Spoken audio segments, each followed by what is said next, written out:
Hello everyone, कैसे हो आप सब। एक बार पुनः स्वागत है आप सभी का हमारे अपने YouTube channel Shiv coaching classes पर। उम्मीद करता हूं दोस्तों आप सभी अच्छे होंगे और आपकी पढ़ाई बेहतर ढंग से चल रही होगी। स्वागत है दोस्तों आज की इस वीडियो में। दोस्तों हम आपको बताएंगे क्लास 12 बायोलॉजी एनसीईआरटी चैप्टर 11 के दोस्तों जो भी एमसीक्यू यानी वस्तुनिष्ठ प्रश्न है और उसके आंसर आज के हम इस वीडियो में आपको बताने वाले हैं। तो आइए सीधे वीडियो को स्टार्ट करते हैं। तो चलिए यहाँ पे हम 30 इंपॉर्टेंट एमसीक्यू देखेंगे। तो आइए वीडियो को स्टार्ट करते हैं। देखिए पहला क्वेश्चन है, डीएनए संवर्धन में उपयोग में आता है। देखिए डीएनए संवर्धन में उपयोग में आता है, क्या उपयोग में आता है? डीएनए संवर्धन में उपयोग आता है, किसका उपयोग आता है? देखिए डीएनए संवर्धन जो किसके उपयोग में आता है? पहला एलिसा, दूसरा ब्लीटिंग तकनीक, तीसरा पीसीआर और चौथा इनमें से कोई नहीं। तो देखिए ये जो डीएनए संवर्धन होता है तो डीएनए संवर्धन में उपयोग होता है, किसका उपयोग होता है? तो पीसीआर में होता है डीएनए संवर्धन का। तो इसका राइट आंसर क्या हो जाएगा? पीसीआर यानी पॉलीमरेज चेन रिएक्शन। चलिए इसके बाद अगला क्वेश्चन है इथिडियम ब्रोमाइड। इथिडियम ब्रोमाइड का उपयोग बताना है कि किसके अभिरंजन में होता है। तो देखिए इथिडियम ब्रोमाइड का अभिरंजन जो है होता है ना, का उपयोग जो है किसके अभिरंजन में होता है। तो देखिए पहला ऑप्शन दिया गया डीएनए, दूसरा ऑप्शन है प्रोटीन, तीसरा ऑप्शन है आरएनए यानी राइबोज न्यूक्लिक एसिड और फोर्थ ऑप्शन क्या? उपरोक्त सभी यानी इनमें से सभी। तो देखिए यहां पे राइट आंसर क्या हो जाएगा? डीएनए। तो देखिए इथिडियम ब्रोमाइड का जो उपयोग होता है वो डीएनए के अभिरंजन में होता है। अगला क्वेश्चन है प्रतिबंधन एंजाइम पाए जाते हैं। तो देखिए प्रतिबंधन एंजाइम बताना है किस में पाए जाते हैं। तो पहला ऑप्शन है बैक्टीरिया में यानी जीवाणुओं में, दूसरा ऑप्शन है विषाणु या वायरसों में, तीसरा ऑप्शन है यीस्ट जो कि कवक होता है कवकों में, और फोर्थ ऑप्शन है पादप कोशिका यानी प्लांट सेल में। तो देखिए हमको पता है कि जो प्रतिबंधन एंजाइम होते हैं वो किस में पाए जाते हैं? केवल और केवल बैक्टीरिया में पाए जाते हैं। तो राइट आंसर हो जाएगा ऑप्शन नंबर ए। चलिए अगला क्वेश्चन है प्लाज्मिड होते हैं। देखिए यहाँ पे अकॉर्डिंग टू साइज के आधार पर बताया गया है इनकी कि कैसे मतलब होते हैं। ये वर्तुलाकार होते हैं कि एक्स्ट्रा न्यूक्लियर होते हैं, या कि वाहक होते हैं, कोरियर होते हैं, या कि उपरोक्त सभी होते हैं। तो देखिए यहाँ पे यदि हम प्लाज्मिड की बात करें तो कुछ प्लाज्मिड वर्तुलाकार भी होते हैं, कुछ वाहक का भी कार्य करते हैं तथा एक्स्ट्रा न्यूक्लियर भी होते हैं। तो यहाँ पे ऑप्शन नंबर डी यानी उपरोक्त सभी जो है क्या हो जाएगा? यहाँ पे सही हो जाएगा। चलिए अगला क्वेश्चन है इकोआरआई है। तो इकोआरआई क्या है? एक प्रकार का, यहाँ पे चार ऑप्शन दिए गए। पहला एक विषाणु है, कि दूसरा ऑप्शन दिया गया एक जीवाणु है, तीसरा ऑप्शन दिया गया है एक रिस्ट्रिक्शन एंजाइम है, और फोर्थ ऑप्शन है एक साइनोजीवाणु है। तो देखिए इकोआरआई जो होता है यह एक रिस्ट्रिक्शन एंजाइम होता है। क्या होता है? यह एक रिस्ट्रिक्शन एंजाइम होता है। तो ऑप्शन नंबर सी क्या है? करेक्ट है। नेक्स्ट क्वेश्चन है जैव प्रौद्योगिकी विभाग की स्थापना कब की गई। पहला ऑप्शन है 1948 में, दूसरा ऑप्शन है 1985 में, तीसरा ऑप्शन है 1986 में, और फोर्थ ऑप्शन है 1987 में। तो यहाँ पे ऑप्शन नंबर सी यानी जो जैव प्रौद्योगिकी है यानी बायोटेक्नोलॉजी है, इस विभाग की स्थापना कब की गई थी? तो 1986 में। तो ऑप्शन नंबर सी यहाँ पे करेक्ट हो जाएगा। नेक्स्ट क्वेश्चन है प्लाज्मिड एवं कास्मिड हैं। देखिए आपको बताना है कि प्लाज्मिड एवं कास्मिड क्या होते हैं। तो ये डीएनए बैक्टर होते हैं, या कि आरएनए बैक्टर होते हैं, या कि ये एक प्रकार के जीवाणु होते हैं, या एक प्रकार के विषाणु होते हैं। तो प्लाज्मिड बेसिकली क्या होते हैं? ये एक प्रकार के क्या होते हैं? जीवाणु होते हैं। तो ऑप्शन नंबर सी यहां पे क्या हो जाएगा? ऑप्शन नंबर सी करेक्ट हो जाएगा। चलिए नेक्स्ट क्वेश्चन है बीटी जीन युक्त फसल का ट्रेड नाम है। देखिए जो बीटी जीन है यानी बैसिलस थुरिंजिएंसिस एक जीन होता है जो, तो बीटी जीन युक्त फसल का ट्रेड नाम क्या है? तो इसका ट्रेड नाम होता है यील्ड गार्ड। क्या होता है? यील्ड गार्ड यानी ऑप्शन नंबर ए यहां पे क्या है? करेक्ट है। नेक्स्ट क्वेश्चन है आरटी प्लाज्मिड प्राप्त होता है। आरटी प्लाज्मिड किसमें से प्राप्त होना होता है आपको ये बताना है। पहला ऑप्शन दिया गया है इकोलाई से, दूसरा ऑप्शन है यीस्ट से, तीसरा ऑप्शन है एग्रोबैक्टीरियम में, चौथा ऑप्शन है राइजोबियम में। तो देखिए आरटी प्लाज्मिड किससे प्राप्त होता है? ये तो एग्रोबैक्टीरियम से प्राप्त होता है। चलिए नेक्स्ट क्वेश्चन है शाकनाशी प्रतिरोधी जीन होता है।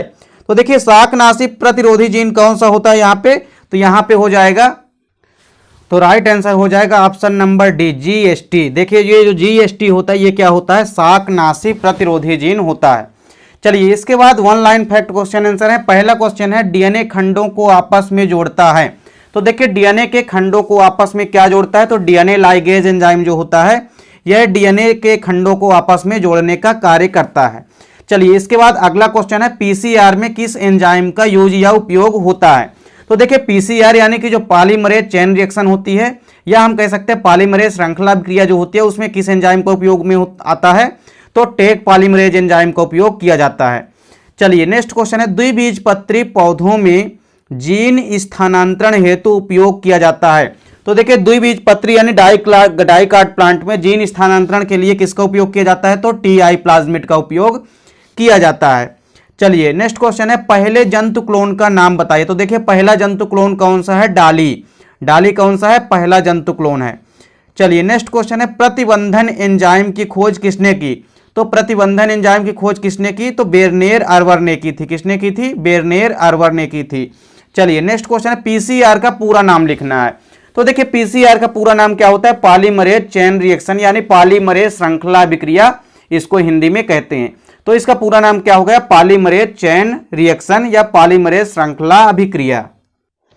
नेक्स्ट क्वेश्चन है, टीआई प्लाज्मिड का स्रोत है। देखिए टीआई प्लाज्मिड का आपको स्रोत बताना है। टीआई प्लाज्मिड का स्रोत क्या होता है, तो यहां पे इसका राइट आंसर क्या है, एग्रोबैक्टीरियम ट्यूमिफेसियंस। देखिए एग्रोबैक्टीरियम ट्यूमिफेसियंस जो है ये टीआई प्लाज्मिड का स्रोत होता है यानी सोर्स होता है, इसी से टीआई प्लाज्मिड को हम प्राप्त कर सकते हैं। चलिए नेक्स्ट क्वेश्चन है, किसी जीन का संरचनात्मक तथा क्रियात्मक पक्ष का अध्ययन कहलाता है। देखिए किसी भी जीन है उसका संरचनात्मक और क्रियात्मक दोनों पक्ष का अध्ययन क्या कहलाता है, तो ये जीनोमिक्स कहलाता है। क्या कहलाता है, जीनोमिक्स कहलाता है। चलिए नेक्स्ट क्वेश्चन है, विषाणुओं को नष्ट करने वाला जैव अणु जो मनुष्य में विषाणु प्रतिरोधकता उत्पन्न करता है, ऐसे विषाणु का नाम बताना है। ऐसे विषाणुओं को नष्ट करने वाले जैव अणु का नाम बताना है जो मनुष्य में विषाणु प्रतिरोधकता उत्पन्न करते हैं। तो इसका राइट आंसर क्या है, इंटरफेरॉन। इंटरफेरॉन क्या करते हैं, मनुष्य में विषाणु प्रतिरोधकता उत्पन्न करते हैं। चलिए नेक्स्ट क्वेश्चन है, वह जीन चिकित्सा पद्धति जिसके द्वारा किसी जीव के गड़बड़ी वाले जीन को सही जीन द्वारा प्रतिस्थापित किया जाता है, उस प्रक्रिया को हम क्या कहते हैं, तो उसको हम क्या कहते हैं, जीन थेरेपी कहते हैं। क्या कहते हैं, जीन थेरेपी कहते हैं। जिसके द्वारा किसी जीन को, गड़बड़ वाले युक्त जीन को उसकी जगह में अच्छे जीन का समावेश किया जाता है। चलिए नेक्स्ट क्वेश्चन है, एक ट्रांसजीनिक पादप का नाम बताना है। तो बीटी काटन जो है ये कपास की एक किस्म होती है, ये क्या है, एक ट्रांसजीनिक पादप है। चलिए नेक्स्ट क्वेश्चन है, जीन अभियांत्रिकी की आधारशिला किसने रखी। यानी जो जीन अभियांत्रिकी है इसकी आधारशिला किसने रखी, तो सबसे पहले जीन अभियांत्रिकी की जो आधारशिला है इसको पाल वर्ग ने रखी थी। चलिए नेक्स्ट क्वेश्चन है, डीएनए फिंगरप्रिंटिंग की आधारशिला किसने रखी, यानी डीएनए फिंगरप्रिंटिंग की खोज किसने की थी, तो एलेक जेफरी ने की थी। किसने की थी दोस्तों, एलेक जेफरी ने की थी। नेक्स्ट क्वेश्चन है, जीवाणु खोजी द्वारा एक जीवाणु से दूसरे जीवाणु में डीएनए के स्थानांतरण को कहते हैं। देखिए जीवाणु भोजी के द्वारा एक जीवाणु से दूसरे जीवाणु में डीएनए के स्थानांतरण को क्या कहते हैं, ट्रांसडक्शन कहते हैं। क्या कहते हैं, ट्रांसडक्शन कहते हैं। तो इस प्रकार दोस्तों यहां पे देखिए हमने अभी यहां पे हमने चैप्टर 11 का लगभग यहां पे 30 क्वेश्चन है। इन सभी के क्वेश्चनों को यदि आप अच्छे से तैयार कर लेते हो तो डेफिनेट आपसे चैप्टर 11 का कोई भी ऐसा ऑब्जेक्टिव नहीं है जो कि आपसे ना बने। चलिए नेक्स्ट क्वेश्चन है, FEB का पूरा नाम लिखिए। तो देखिए FEB का पूरा नाम क्या होता है, यूरोपियन फेडरेशन ऑफ बायोटेक्नोलॉजी। क्या होता है, यूरोपियन फेडरेशन ऑफ बायोटेक्नोलॉजी, ये होता है FEB का पूरा नाम। तो देखिए इसके बाद नेक्स्ट क्वेश्चन है, मानव निर्मित इंसुलिन का नाम लिखिए। देखिए मानव निर्मित एक इंसुलिन का नाम बताना है, तो इसका राइट आंसर है ह्यूमुलिन। ह्यूमुलिन जो है ये मानव निर्मित इंसुलिन है। चलिए नेक्स्ट क्वेश्चन है, मानव जीनोम परियोजना को कहते हैं, मानव जीनोम परियोजना को क्या कहते हैं, तो मानव जीनोम परियोजना को जीनोमिकी कहते हैं। क्या कहते हैं, जीनोमिकी कहते हैं। राइट आंसर क्या है यहाँ पे, जीनोमिकी। चलिए नेक्स्ट क्वेश्चन है, डीएनए के सकारात्मक परिवर्तन कहलाता है, यानी डीएनए में कोई भी यदि सकारात्मक परिवर्तन होता है तो वह क्या कहलाता है, आनुवांशिक अभियांत्रिकी कहलाता है, यानी जेनेटिक इंजीनियरिंग कहलाता है। चलिए नेक्स्ट क्वेश्चन है, उस पादप का नाम लिखिए जिसमें डीएनए में न्यूक्लियोटाइड्स का क्रम सर्वप्रथम पढ़ा गया। यानी ऐसे पादप का नाम लिखना है जिसमें न्यूक्लियोटाइड्स का क्रम सबसे पहले ज्ञात किया गया या पढ़ा गया। तो इसका राइट आंसर क्या है, एरेबिडोप्सिस। एरेबिडोप्सिस में ही सबसे पहले न्यूक्लियोटाइड्स के क्रम को पढ़ा गया। चलिए नेक्स्ट क्वेश्चन है, ज्ञात डीएनए संरक्षण किया जाता है, कहां संरक्षण किया जाता है ज्ञात डीएनए को, तो जीन बैंक में संरक्षण किया जाता है।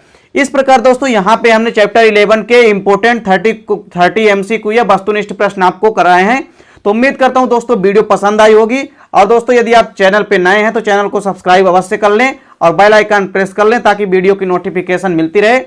और देखिए कभी कभी क्या होता है नोटिफिकेशन नहीं आते, फिर भी आप प्ले लिस्ट में जाके डेली की डेली वहां आप देख सकते हैं, डेली एक वीडियो अपलोड होती है बायोलॉजी की। तो उम्मीद करता हूं दोस्तों वीडियो पसंद आई होगी। दोस्तों वीडियो अच्छी लगे तो लाइक और कमेंट कीजिएगा, साथ ही साथ दोस्तों के बीच शेयर कीजिएगा। मिलते हैं दोस्तों नेक्स्ट वीडियो में, तब तक के लिए जय हिंद, वंदे मातरम।